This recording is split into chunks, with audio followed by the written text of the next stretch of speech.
What's poppin', beautiful people out there?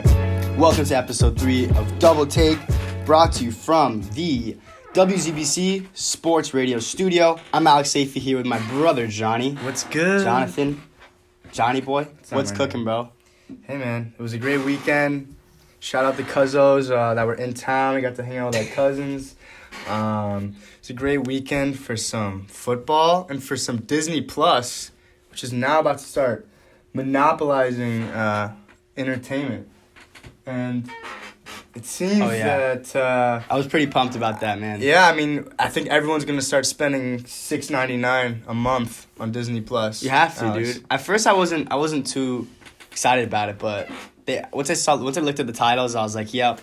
It's just unreal. that 7-day free trial. It's unreal because I remember like a few years ago when they bought, like it was many years ago. I don't even know, within the last 10 years. They bought Marvel. Like, okay, well, what does that mean? They bought Star Wars, and now they're like compiling all these all the biggest movie franchises, and you go on there and you forget about the other things they bought. Like, for example, Avatar.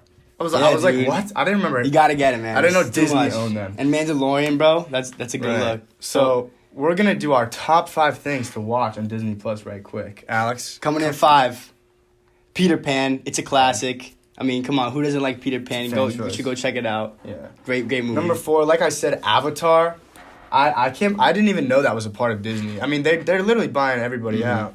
Avatar, great.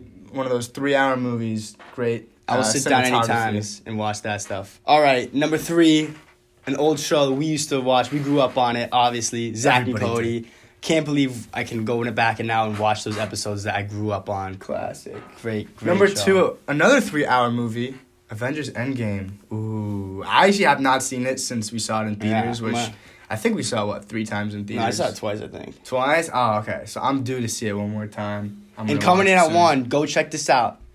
Mandalorian, if you like Star Wars, if you like good film, if you like Western movies. No spoilers, but The Mandalorian was pretty sick. Right? So go check it out, 2 episodes. But enough about Disney Plus. This isn't a Disney Plus podcast. That was just a cute little intro there. Let's get into a new segment we're going to start on the show called Fantasy Corner. All right. John, take it away. I'll kick it off. Right now, I'm in 2 fantasy football leagues. I'm currently 8-2 in one of my leagues and 9-1 in my other one. The playoffs just started in the other one. I'm on my bye. But what we're going to do right now is we're going to talk about our bad starts of the week and our good starts of the week. So, have to shout out my man, Kurt Carlson. This is my football guru. I went to him for some advice on which tight end to start this week because George Kittle was injured, my starting tight end.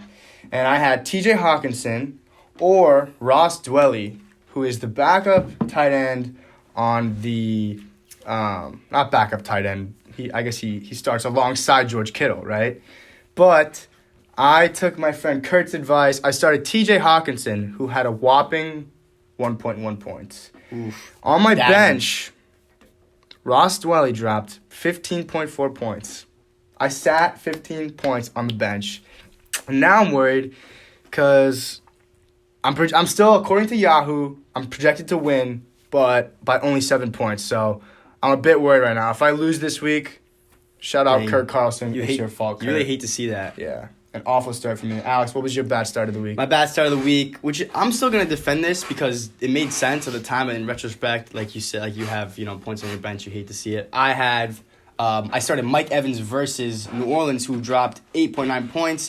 Mike Evans is my best receiver. He's been great all season. However, I think I find this with a lot of the players that I have on my team. He's just inconsistent. Like, one week he'll go off and have, 4 touchdowns, whatever. And then this week, he had 8 points. And, I really want to blame Tampa Bay coaches for that. Because, they're not giving him enough looks, man. I mean, it's not good. The thing with Tampa Bay is that... Give him the ball, bro. Their receivers, you got Mike Evans and Chris Godwin. You know each week one of them's going to go off. But you just don't know which one, which is why... some of the smarter fantasy football players, I don't know, people out there. Team owners. Yeah, owners. I know some people that have taken both of them. Yeah. So you got 2 receivers. You know they're going to give you combined 25 a week. It's a good look. But yeah, I had him over and Mike Evans over Calvin Ridley versus Carolina, who really, Evans has been a little inconsistent, but this week he had 24 points. So that was a bummer to see. But anyway, let's get to our good starts of the week, John. Who was your good start of the week? My good start of the week was my man, Kyler Murray. He's Shout out. about to be Offensive Heisman. Rookie of the Year. Heisman, who played against one of the best defenses in the league, probably the top one or two, people would say, depending on where you think them versus New Orleans, the 49ers defense. And, he was projected to have about 15 fantasy points, but, I mean, he Dang, and you still played him? He balled. Why'd you do that? He had 2 touchdowns against them. Well, the reason I played him was because the last time they played the 49ers, the Cardinals, who aren't a very good team, they only lost it was by a close game, right? They only lost by about 2 or 3, and he had 23 points on my bench, and I played Aaron Rodgers over him, who had a terrible week. Mm-hmm. So this week I said, you know what, I'm gonna go for Kyler, and my man Kyler came through. He had 26 or 27, I believe it was for me, and even though it was against the 49ers D, I think that's a game that he really proved what he does, even what he is, even though they did lose a close game. Right at the end there. Right, And and then, that ugly defensive touchdown that's ruined the spread, right? It was right at the end of the game. There was 2 seconds left.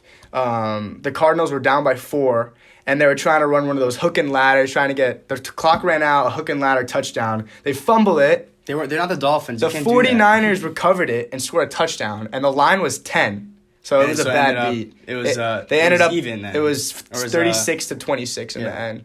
Wow. So if you bet on the Cardinals, you just lost your money right at the end there. Yeah, it's tough. All right, Alex, who was your good start of the week? This week, I had a very, tough decision to make with What my position was that? quarterback position. I have Phillip Rivers and I also have Lamar Jackson. Oh, who'd you start? That's tough. So it was tough. I was considering this for a long time. I went with Lamar, believe it or not.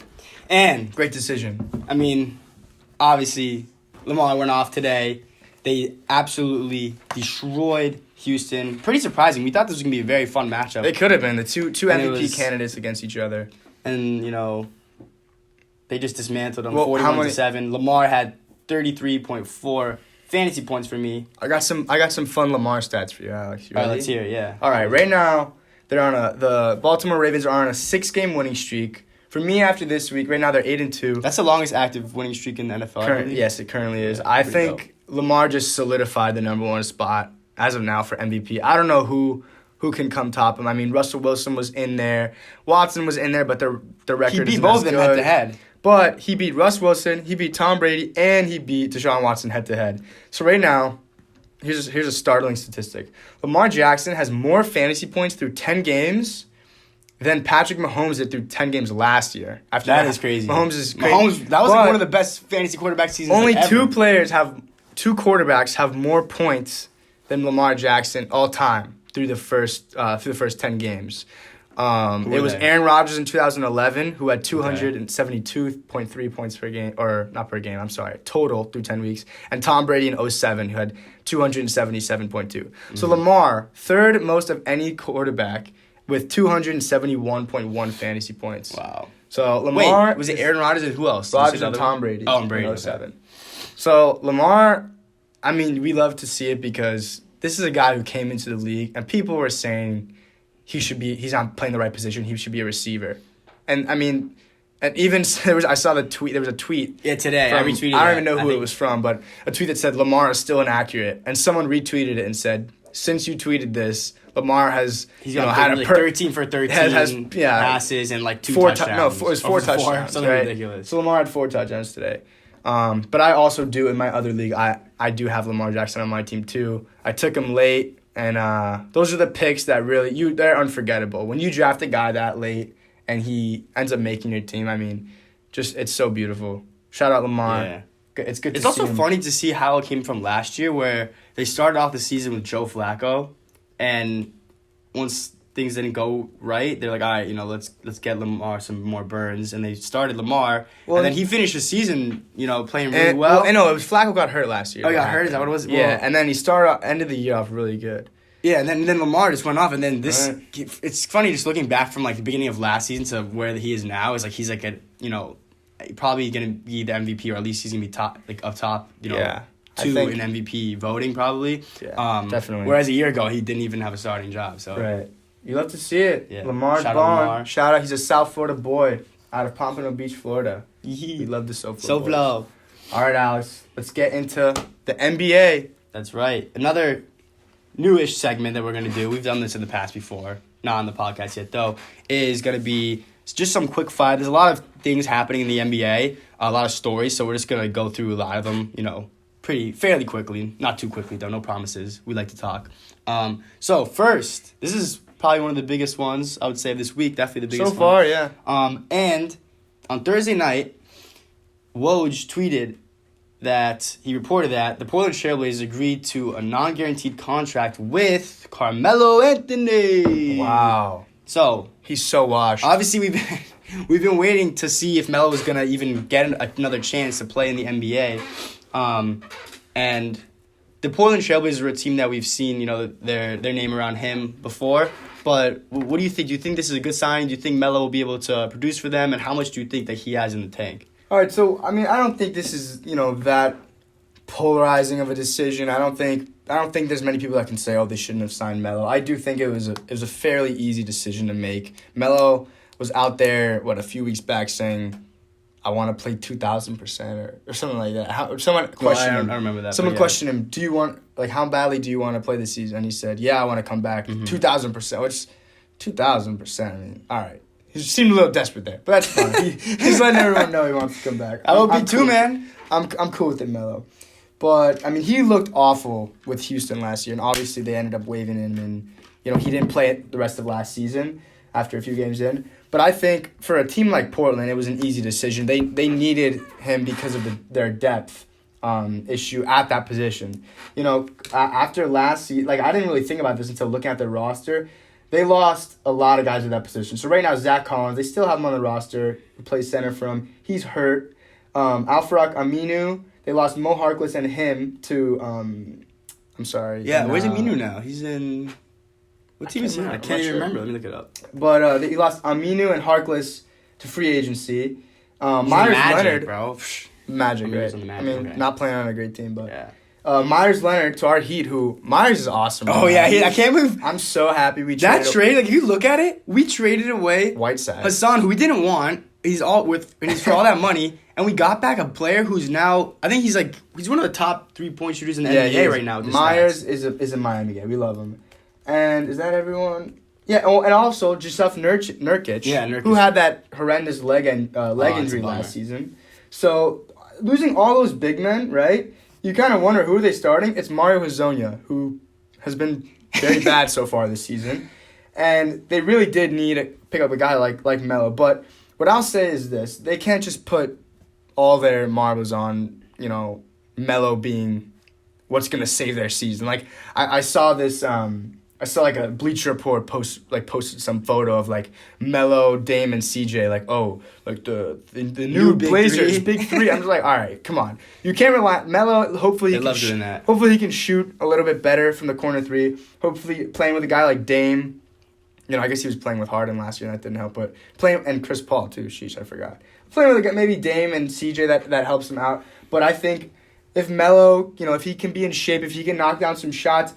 He is a guy that makes sense for them, but Portland needs to do this because, they're gonna waste away an MVP caliber season from Damian Lillard. I was just looking back at the past few years, Alex, and seeing since Dame won Rookie of the Year, they missed the playoffs that year. But after that, they won 2014. They won 54 games. They were a 4 seed. The year 2015, 51 games. They were a 4 seed again. The next year, 44 games. The year after, 41 games. The next year, 49 games, and then 53 games last year made it to the Western Conference Finals. Yeah. So it's actually impressive. And you look at those teams, everyone's they're not great. Everyone's talking about LeBron and Wade, and I need my big three. I need to go play with this guy, and I need to trade for Davis, and Kawhi's gonna go play with Paul George. All this.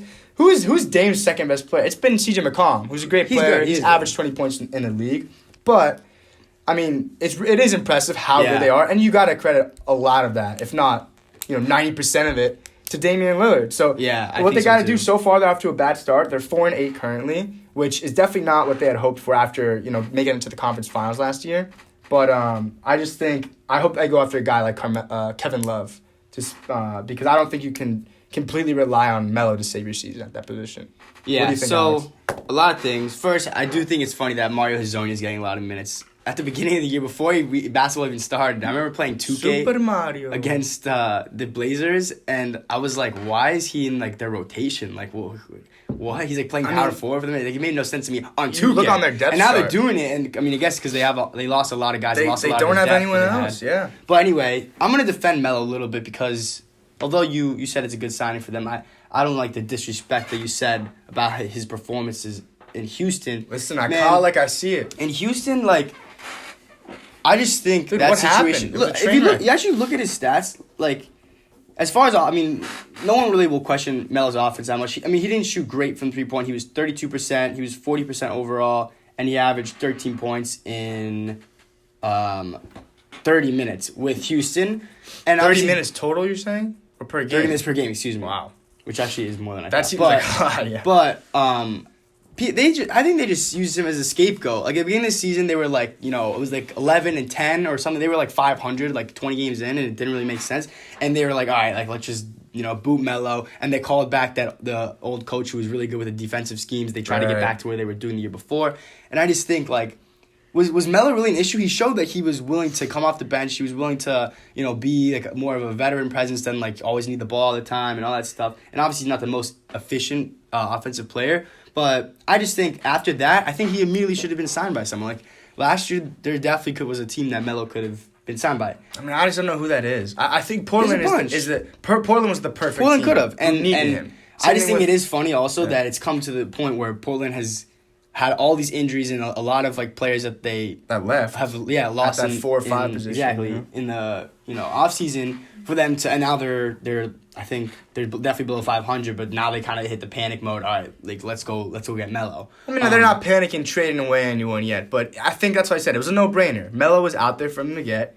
They picked him up off the waivers or whatever. So I think he'll be decent for them. I mean, it's tough also when you miss a year of NBA basketball to come in now. Like he's going to be under the limelight and be getting, he's going to be scrutinized for any, if he doesn't play well, pretty much. But and the Blazers are not in a great situation right now. They're 5-8. I must have just won tonight. I missed it. They're 4-8 before. Yeah, they were 4-8 when I checked. But as far as trades, you said a quick one. I think that they should do. I think they should pair like Hassan Whiteside, get rid of that contract and that's a lot of money with like a Kent Bazemore because I think there's some interest in Bazemore. Jeez, I don't know who's gonna. Even though Bazemore wants Whiteside's contract. Well, then maybe a pick or two and try to get. I mean, I don't think the Cavs are gonna try to move Kevin Love, especially because the Cavs have actually been surprisingly decent so far. But yeah, I think it just depends. I think it's interesting because you see a guy like Kevin Love and Tristan Thompson, obviously, right? Two guys that, played in the finals, have played great minutes with Kyrie and LeBron, obviously, on those great Cavs teams. But it depends because I definitely could see the Cavs making as an 8 seed right now. I mean, I don't think the 7 or 8 seed in the East will be a team that wins above 500% or above 50% of their games. But so I think that Cleveland could make it, but it's just a question of whether they want to or not. Make it to the playoffs now, or tank for a season, trade away those guys, get more young, good players to build your team around. So if they do want to trade Thompson and Love, then I definitely think Portland's a good destination for them. All right, That was not really quick fire. That was more like a slow burn. But moving on, Alex, Kristaps Porzingis. The Mavericks and Kristaps Porzingis and the Mavericks just played New York last night, I believe, or was it 2 nights ago? 2 nights ago or something. 2 nights ago. It might have been 3. And they said 7'3" center, or for the Dallas Mavericks, Kristaps Porzingis, and guess what? All the Knicks fans booed him. So, Alex, how did you feel about Kristaps getting booed by his former fans? I was seeing those videos. I didn't watch the game, although it was a good game. It ended up going, I just don't get it. It was a 3-point win by the Knicks. That's twice now, though, that the Knicks have beat the Mavericks twice now. 2 of the 3 wins are versus the Mavericks. That's what your hatred for Kristaps can do. But anyway, I was seeing those clips, and I was honestly just, very confused. I was like, is there something I'm missing? Kristaps was traded from the Knicks, who were an awful organization. At the time, that trade, when it happened, it made no sense. We were confused. The only reason that it did for them was open up cap space to sign Kevin Durant and Kyrie, who they did not end up signing. So it was very confusing. It's not like Kristaps had asked out, although if he had done that, can the Knicks fans really be mad at him? So I was just very confused to see that they were booing him. I was like, why do you have so much hate? I feel like that was just them taking out their anger for like the Knicks organization and their, organization and the ownership and the management, and them just being angry about that. But I saw a funny tweet actually. It was from a Knicks fan, Jason Concepcion, and he said, "As a human being, I can easily hold several contradictory thoughts in my mind at once. KP forcing his way out was a rational decision on his part. 2, the Knicks travail should all be laid at Dolan's feet, and 3 was the F word, F KP." So it's like classic. I think the fans are kind of admitting that when they're booing, we're booing Kristaps, and even though it's not really his fault that anything that happened bad to the Knicks, he was their bright spot out of those last 5 years. Really quickly about that, I just think when I heard all those boos, to me it was one, booing Kristaps Porzingis just for the fact that he doesn't play for the Knicks anymore, but 2, it felt almost like, okay, are they booing Kristaps the human being, or are they booing their team being booing their president, their team for trading him away? Such a horrible decision. I mean, because how sure were they were going to get Durant and Zion and Kyrie to play, right? I mean, look how quickly the Knicks narrative changed from, do you think Zion will be able to play on a finals team alongside Kyrie and Durant? Do you think we'll be able to trade for Davis? Do you think that the Pelicans will want the number 1 pick to trade for Davis? And now it's, Mitchell Robinson's playing more minutes than Julius Randle, or whatever. Do you know who their leading scorer is this year? Let me guess. Guess. I don't think you could guess this in 2 or 3 tries. Okay, it's not Dennis Smith Jr. Is it R.J. Barrett? It's not R.J. Barrett. He's second. All right, one more guess. I'm gonna go Julius Randle. It's not Randle. He's third. It's Marcus Morris, averaging 18.2 points. That's when you know. If you came into the season hoping that would be Durant, and you end up with Marcus Morris, the Knicks fans have the right to be angry. Jeez. I just don't think they should be mad at Kristaps. Anyway, let's move on to the next rapid-fire topic. We're going to switch gears a little bit to the NFL. And this situation blew up Twitter, blew up the internet. It was wild. Myles Garrett, it was the Cleveland Browns. It was Thursday Night Football. Cleveland Browns versus Pittsburgh Steelers, the rivals.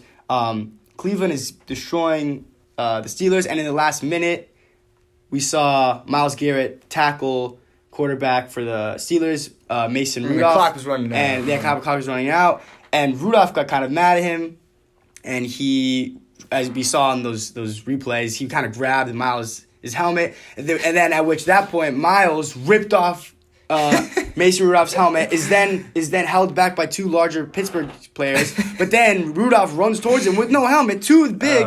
If you guys don't know what Myles Garrett looks like, go look up a picture of him. He's jacked. He's massive. And Rudolph runs towards him without a helmet. At that point, Myles Garrett does something which is pretty indefensible. We can all agree on that. And he smashes Rudolph's helmet. Can we? Maybe I disagree with that. All right, well, let's hear a hot take then. So he smashes the helmet onto Rudolph and is now suspended for indefinitely. So he's out for the season, out for the playoffs. They said indefinitely, but they said it's at least the rest of the season and the playoffs. Which there won't be any playoffs for the Browns. But anyway. Doesn't look like it. Myles Garrett, so what do you think? Is appealing the suspension. That's the one thing we know. So what I think is, when I watched the video for the first time, I was wondering if, I was like, oh my gosh, wow, Mason Rudolph came after Garrett. I can't, Garrett just fought, he retaliated or whatever.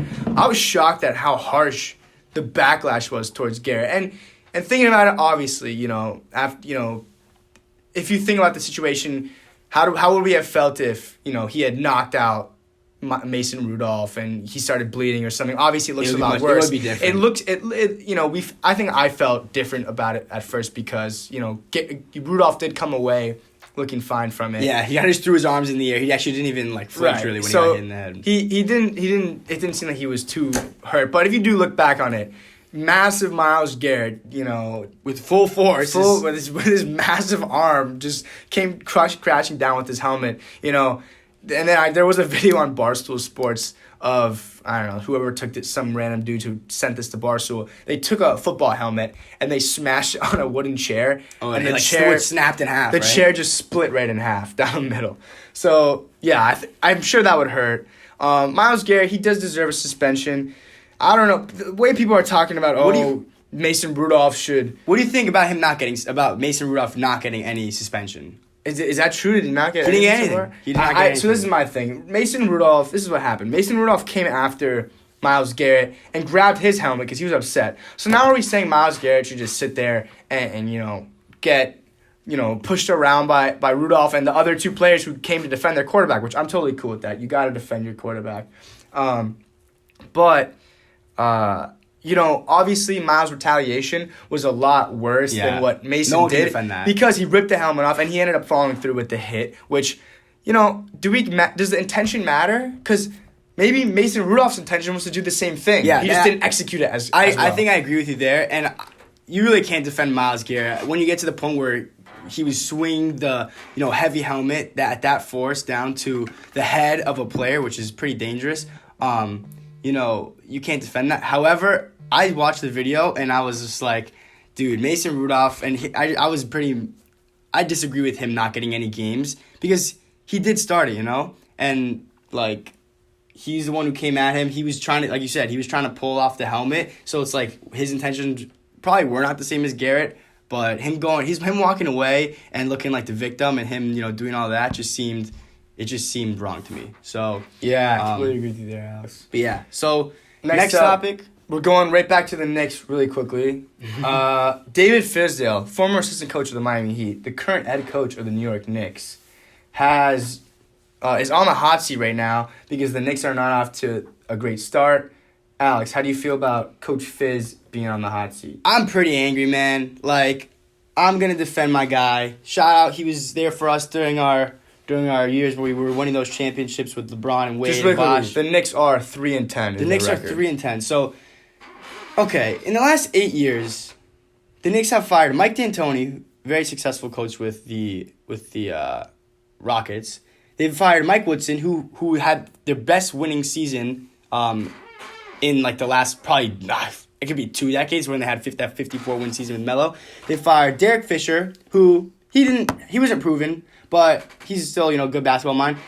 Jeff Hornacek, who's had some success as an NBA coach. So that's D'Antoni, Woodson, Fisher, Hornacek. At some point, you fire a coach every time. It's not going to work. You're not what. You expect them to work wonders with a trash roster? Yeah, at some point, the I common agree. denominator is the doo-doo management and ownership of the Knicks. Right. Okay? The Knicks, it's no doubt. It's like when you get past the point where it's not just, a coach comes in, isn't successful with a good roster or anything like that. It's far from that. It's every coach they just fire and they do this carousel with coaches, and I'm not gonna let them do that to my boy Fizdale without me saying something about it because Fizdale's a great coach. I don't think he should have been fired by Memphis. That was the year that they had that tough loss versus the Spurs when they went. I don't think they went 7 games, but that was a really good series. 6. It was Mike Conley versus Kawhi Leonard going shot for shot. Those were some great games that year. I think that was like 2016 or 2017. Legendary player Mike Conley. NBA playoffs. But he got fired after that year, which I was not a fan of. And then now he's with the Knicks, and the Knicks okay, your roster's terrible. Like Fizdale's not the problem. Firing Fizdale's not going to do anything for the Knicks. So yeah. I'm not really happy about that. I guess my question is, I think when you look at these coaching, right? Coach of the Year is a award that we give to me. My take on that award is given to someone who exceeds expectations, right? So you look at that's typically what it is. I guess. A coach that should be fired should be a coach that underperforms with high expectations. Mm-hmm. What were the expectations of the Knicks? They were going to be a bad team. Well, according to Steve Mills and they're a bad team. Dolan, they expected them to make the playoffs. So and I was someone who I like their pieces that they have on their team. I like it's RJ just a Barrett. weird roster. I like Randall. It's not going to be able to win. I like Mitchell Robinson. I like Alonzo Trier. But then signing Bobby Portis and Marcus Morris. They have 16 power forwards on their team. Yeah. It's absurd. It doesn't make sense. I just don't know why they're thinking of firing him when this team they're not in the position to be successful. Anyway, and just one last, want to quote my guy Fizdale. Take that for data. Oh, okay. All right. Lastly, Paul George is back. He's coming off his shoulder injury. To quote him, "I got new shoulders. They haven't been this healthy in a long time." That's scary. Okay, that's scary coming from a man who dropped 33 points in 24 minutes versus the Pelicans. They did lose by 5 points though, and Kawhi did not play that game. And then he dropped 37 points in 20 minutes versus the Hawks.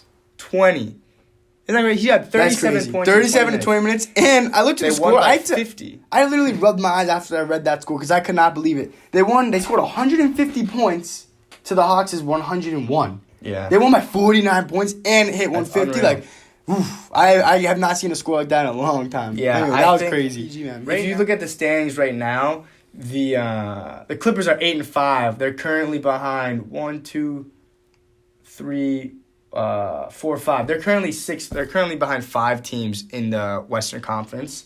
And coming into the year, obviously, I mean, on our first episode, me and Alex were I was raving about them coming off of their win against the Lakers, how good they looked.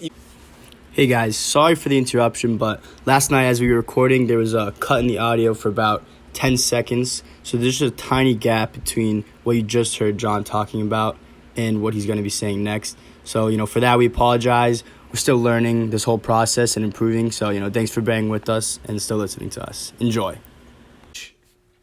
This is showing us how much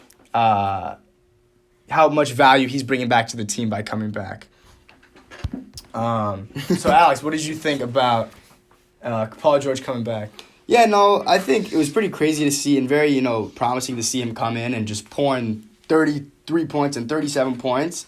And it's looking good for them. But now it's just kind of funny because, they didn't, at the beginning of the season, they didn't have George. Now, Kawhi's continuing to sit out games, which we talked about at length last week.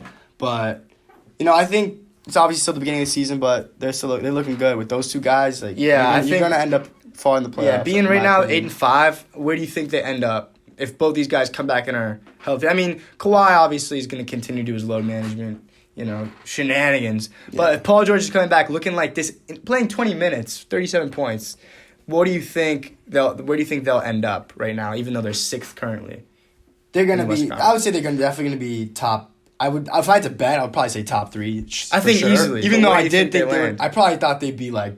A 6-win team at the beginning of the season. We thought easily they'd be number 1 coming into the year. So you think they're going to reach that? You think they're going to be the number 1 seed? Well, one thing that we didn't consider, and sometimes you have to do this when you do your over-unders for the regular season totals, is thinking about which teams are built for the regular season and which aren't. We found out that Paul George was going to be missing the first couple weeks of the season, and we do know Kawhi's history with his load management and not playing a lot in the regular season. So that already could have been kind of an indicator of them.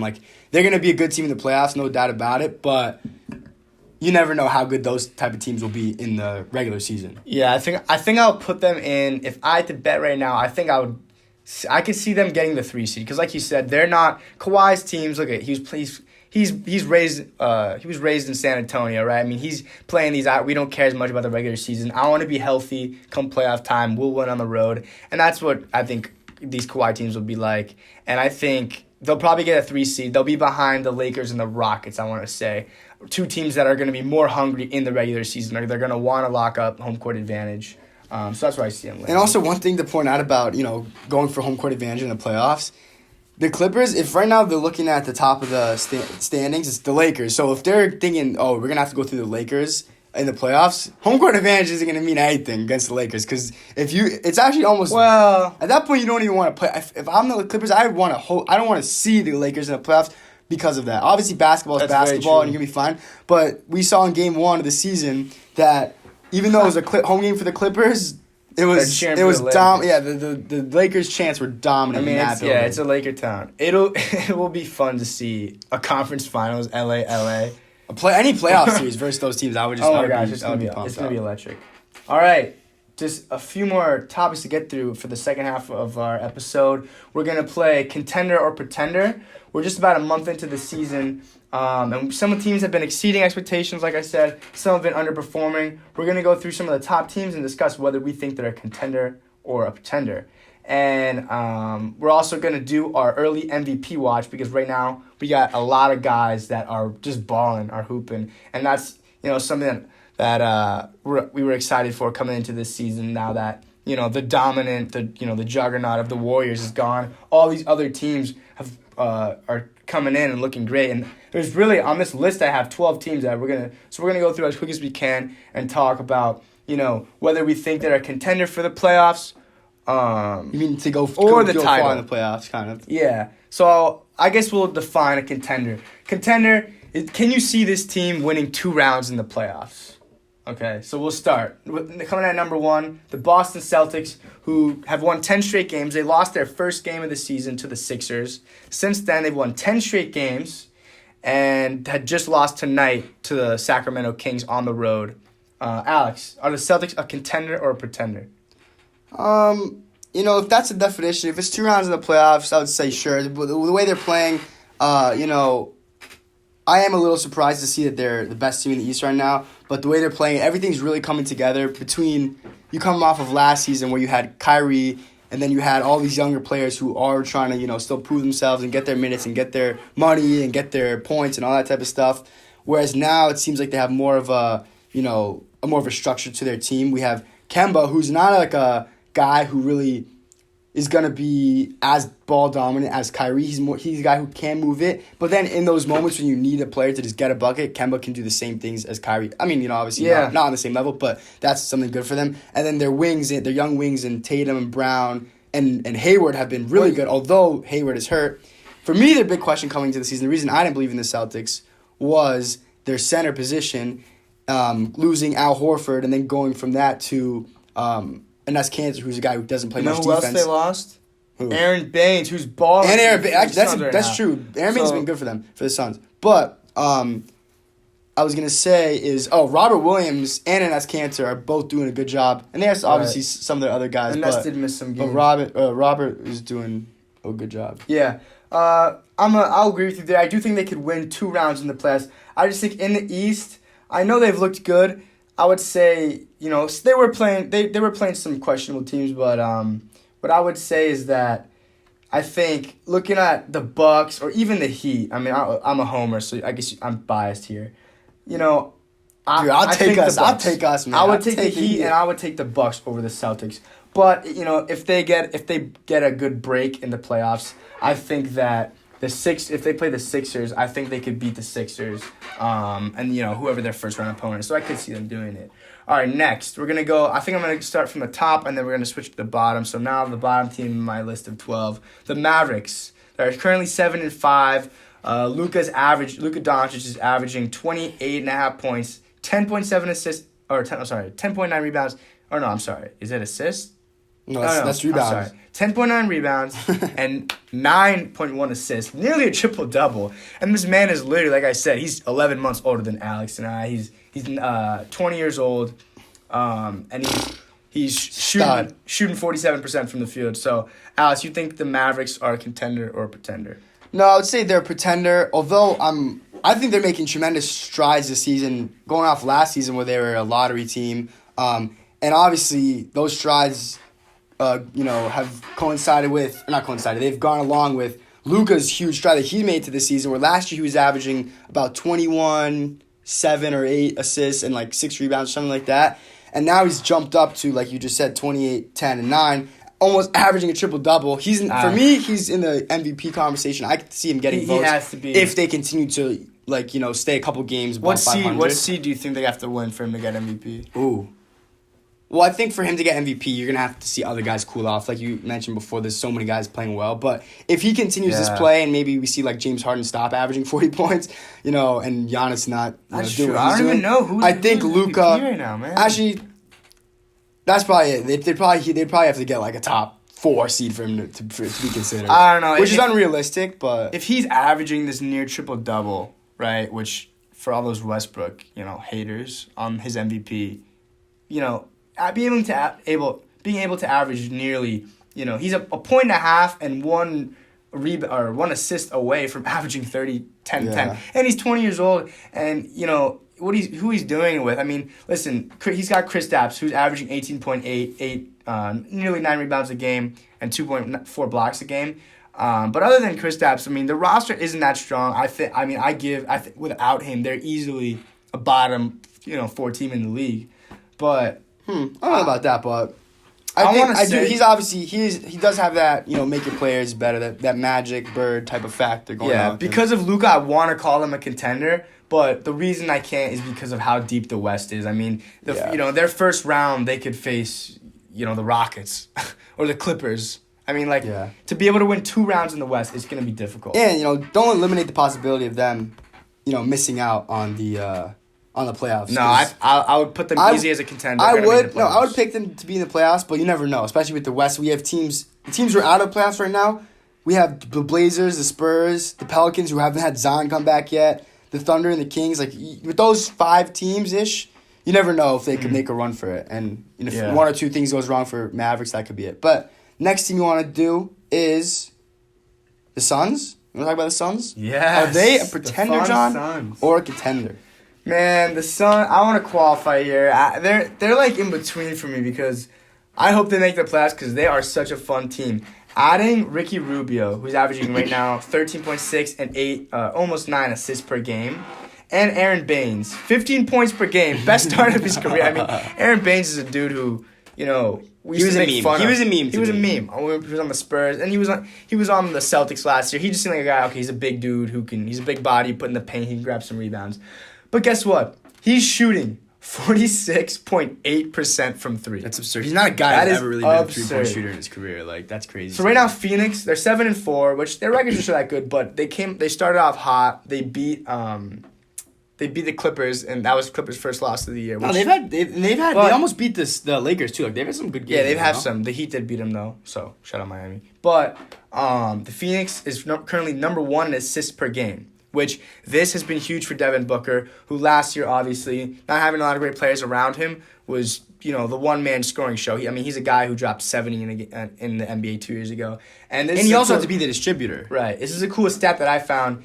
So the number of Booker's, the percentage of his baskets that are unassisted last year in the 2018 or I'm sorry, the 2018 to 2019 season was 64%. So 64% of his points were unassisted compared to this year, now 44.1. Yeah. So that's a huge drop 20%. Because he's getting all these easy layups and open shots because of the floor spacing that Aaron Baines has provided and the passing that Ricky Rubio has provided for him. I mean, Rubio is the best point guard he's played with, so they're very fun. I think they could steal a first-round series or at least make it interesting, but I don't know if they're a contender. And with them too, I would say they're a pretender, not a contender.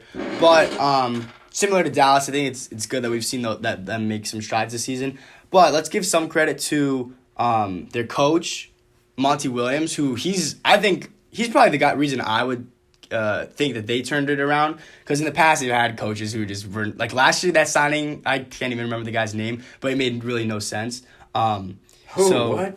What, you're talking about a coach? The coach. Remember the coach? Oh, yeah. It was the guy, the international guy. Yeah, right? like we never heard of him. So Monty Williams is a guy who we knew. Monty Williams, the system that he's put in for them is great. Yeah, he kind of. I heard he has this. I don't know if it's a basketball philosophy, but the way he likes to run the team is.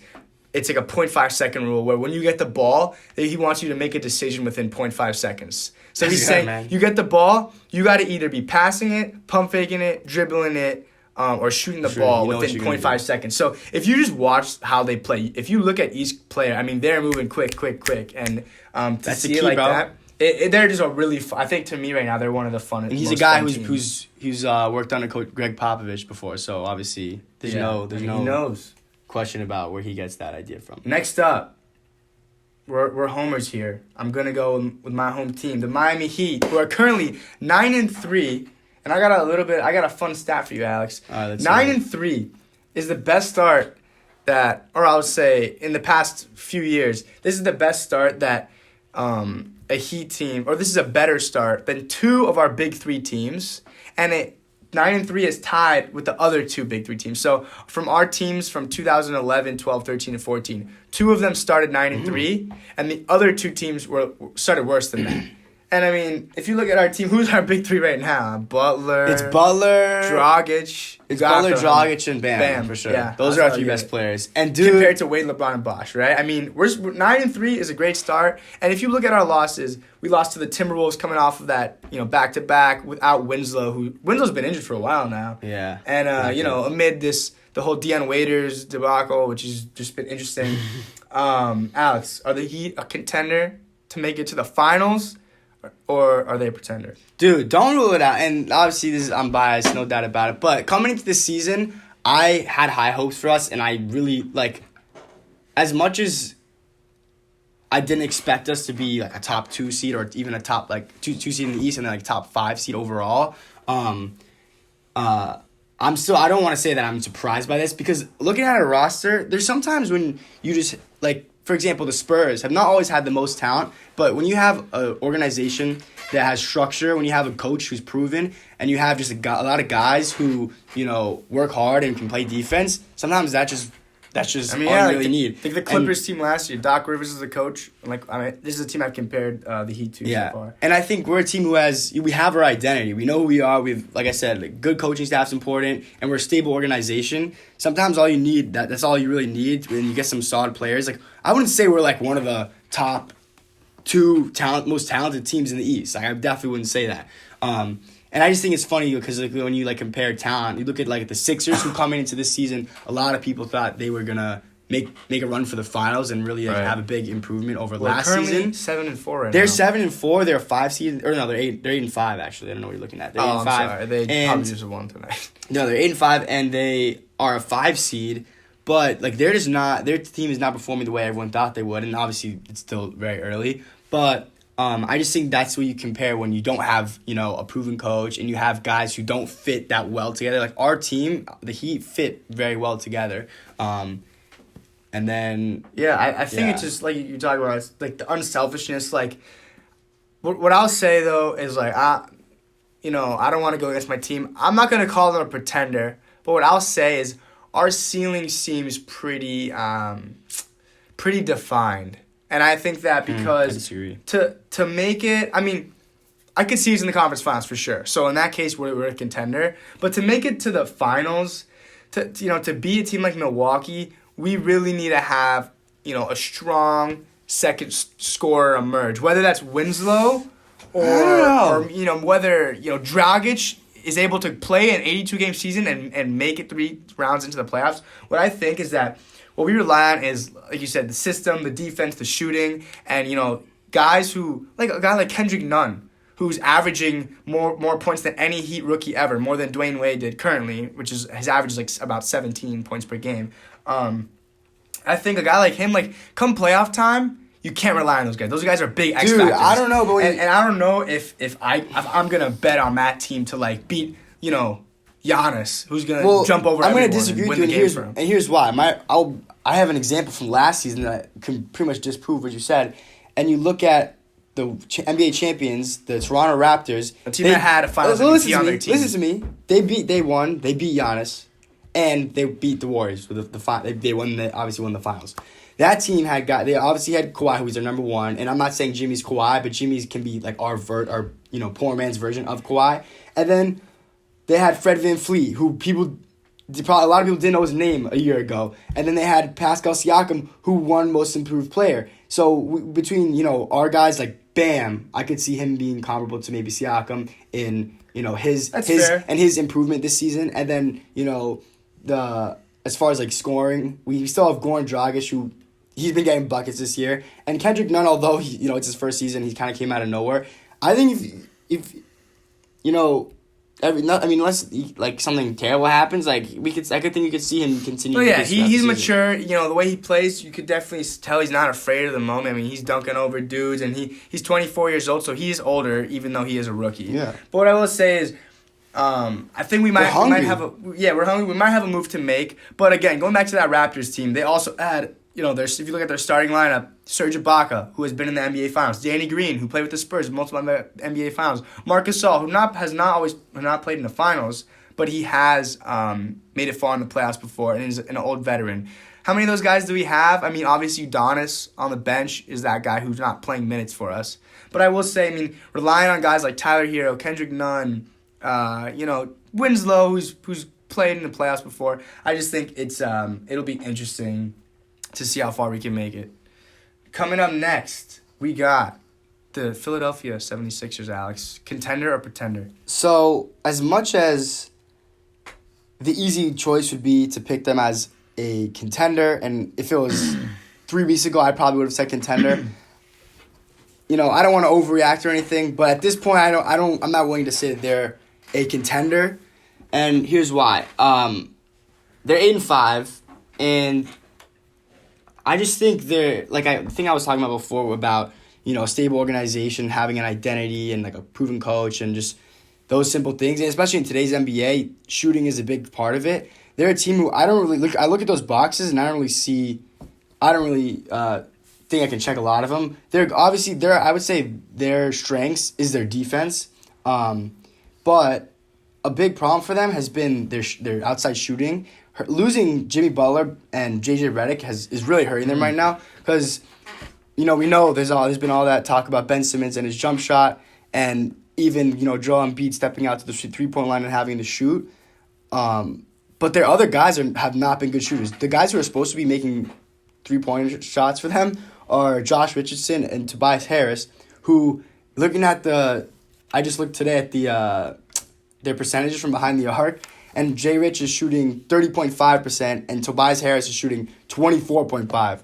So if you're Ben Simmons and Joel Embiid who need the ball in your hands and you need to go get in the post, if all the other guys around you are not able to knock down shots, then the defenders can just collapse to you and make it tough for you. Yeah. Obviously, they're a team who still is very talented, and you're always gonna bet on talent in the end. I'm gonna say that they're a pretender. Yeah, I mean, I'll disagree with you there. I still think they're a contender. I want to see how their next 20 games play out. If right now they're 7-4, if their record starts to round out more towards being only a few games above 500, that will be a bit alarming to me. But what I think is that currently right now, Ben Simmons has missed a few games, Embiid's missed a few. They lost the game to the Magic last week because Embiid wasn't playing. You should still take care. Because of how talented they are, they should take care of it. I think they're a weird roster. I don't love Brett Brown as a coach, trying to figure out all those pieces. Like, if it's a guy like Eric Spoelstra, Doc Rivers, or, one of those, or, even a guy like Rick Carlisle, smart coach, he could figure out those pieces, but I think it's just difficult to figure out the pieces in the rotation. They got a young guy like Fizdale, who's a great defender, can't really shoot. They have, look at their point guard, Ben Simmons, who can't shoot, who's a point guard that chooses not to shoot a three. And then they have a 7-foot center Joel Embiid, who wants to shoot threes.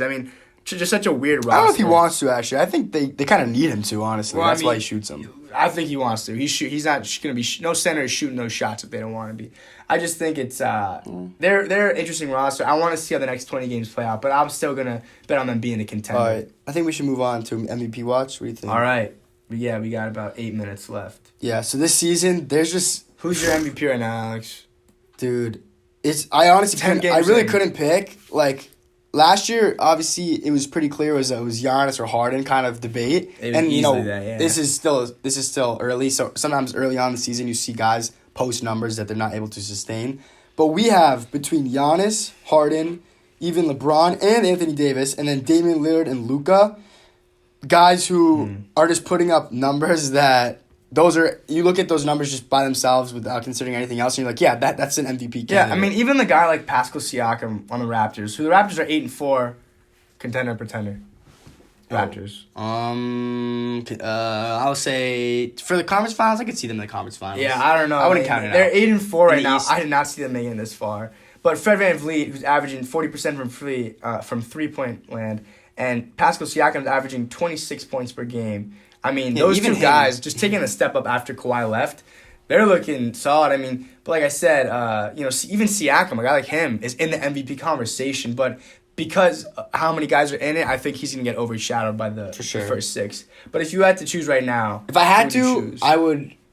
I can't believe I'm saying this. This is like the one I really wouldn't want to, but I'm gonna say James Harden. It's hard to not deny, but if you look at the numbers, you see he killed them. Giannis, yeah, that's true. It was those strip clubs, right? Right. But Giannis is averaging 30, 14, and 6 assists with shooting 58%. Damian Lillard's averaging almost 30. Luka Doncic is almost averaging a triple-double. LeBron is near triple-double as well. Anthony Davis is posting ridiculous numbers too. But Harden, you look at Harden, and his just jump off to me. Although his efficiency isn't great, he's averaging 39.5 points, 5.6 rebounds, and 7.8 assists. And that team, although it looked like they were when they started off, it was not going to be too good. But you never want to make too much out of the first couple games. They're now 10-3, right? They've won West. 7 straight games, so yeah. They're the hottest team in the NBA. Right. They started off 3-3, which wasn't looking great, but right now they're 10-3. They're good for the second best record in the West behind the Lakers. I I would give it to Giannis just because, which is funny because I remember last year I was arguing for Harden, you were arguing for Giannis. I just think, I don't want to talk about, I mean, last year I want to give it to Harden because I thought Giannis had just a better team and system in place. But this year, you just look at what Giannis is dealing with, and I don't think their team is as good as what Harden has. Obviously, Westbrook's shooting hasn't been great, and they're a small ball team that, I mean, I just think all the pieces around Harden. I mean, he's averaging 40 and that's great because they're winning.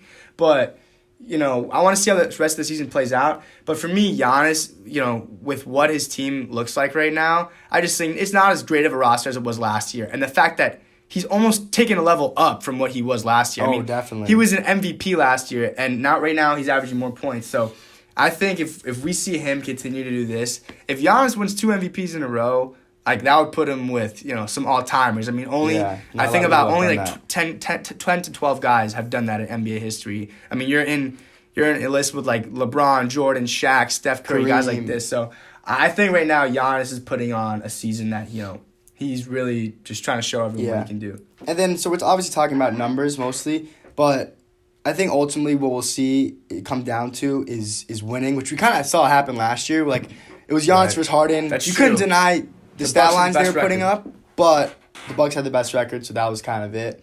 I think it's true. Everyone will put up great numbers, but it'll come down to the tiebreaker will be who led their team farther. Yeah, exactly. All right, and now we got just enough time for our last segment, our safe bets of the week. Last week I won my bet, which was the Monday Night Football game. And Alex lost his. Yeah. How are you feeling? It was tough. I mean, I hate to see the Celtics win, but when they win and then they make me look stupid. It was a good bet because Hayward wasn't playing, and it was the Mavericks who we both like a lot. Yeah. But it was in the Garden. That was to me in the Celtics 10-game winning streak. That was the most impressive one I thought. That's true. It was a good one. I think I was they won by 10. surprised. They won by 10. So. So this week, Alex, who you got? I'm gonna stay with some NBA games right now, and this one.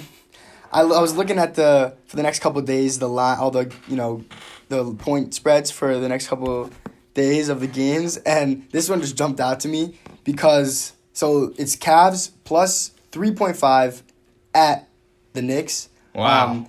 So you look at that, That's and crazy. You don't really think that it's anything crazy when you just think the Cavs and Knicks. I looked earlier this season. They actually already played a week ago today, this evening, yes, in Madison Square Garden. They lost by 20. And the Cavs won 108-87. Wow. So I'm not exactly sure what the book, what's it called? Those spread makers I bet you that gets thinking. updated. Well, no. This was updated. This was an hour ago. So this is tomorrow night. So it was between plus 3.5, and then some other Vegas books had it at 1.5 or 2 or 3.5. But the Cavs were not favored. The Cavs were not favored in any of them. Wow. Okay. I missed that. Points the whole time. So, I think you got a pretty safe bet. So Alex. And also one more thing, Colin Sexton had his career high 31 points versus them, and I just think the Knicks. We already talked about how bad they are. It's going to be one of those years where people just continue to just have their career highs against them and dominate them. So I'm going to pick the Cavs again, all right, plus 3.5. I'm sticking with football. I'm on a 2-game winning streak, which even though I didn't want to count the first one. For Monday Night Football games, last week the Seattle Seahawks won that game, just like I called it. Woo! But I'm going to move on because tomorrow night's game, I don't really know how I feel about the Chiefs with Mahomes, just coming back. The Chargers are also a weird team. I didn't know who I wanted to bet on. But I'm going to bet on the Thursday night game this week, which is the Texans versus the Colts in Houston, which is also a very weird game because those two teams have the same record, 6-4 right now. They've both are teams that have been up and down. They'll win and look great, and then they'll lose and look like what the heck was that? Like for example, today the Texans lost 44-7. Crushed. So quickly, we got 40 seconds left. I'm picking the Texans. minus 3.5. They're at home. When they played the Colts at home, the Colts won. I think these teams are pretty even for that AFC South title. I think I'm going to just choose the home team. I think they win by more than 3.5 points. Oof. Which I don't know if I would take that. I'm not very comfortable as my last two bets, but I'm going to go ahead. Especially the Colts are coming off this 20-point win versus the Jags. So right. They look good. Jacoby Brissett missed a week, and the Dolphins beat the Colts, right? Yeah. But Shout out. I want to see Deshaun Watson come out after this week, their loss to the Ravens, and answer. But that's all the time we have for today. Thank you for listening, everyone. Tune in next week. Yeah. that might be our last one before Thanksgiving break. We'll take 1 week off, This and is a we'll be good right one. back here. So thank you so much for listening, everyone. Have a good evening.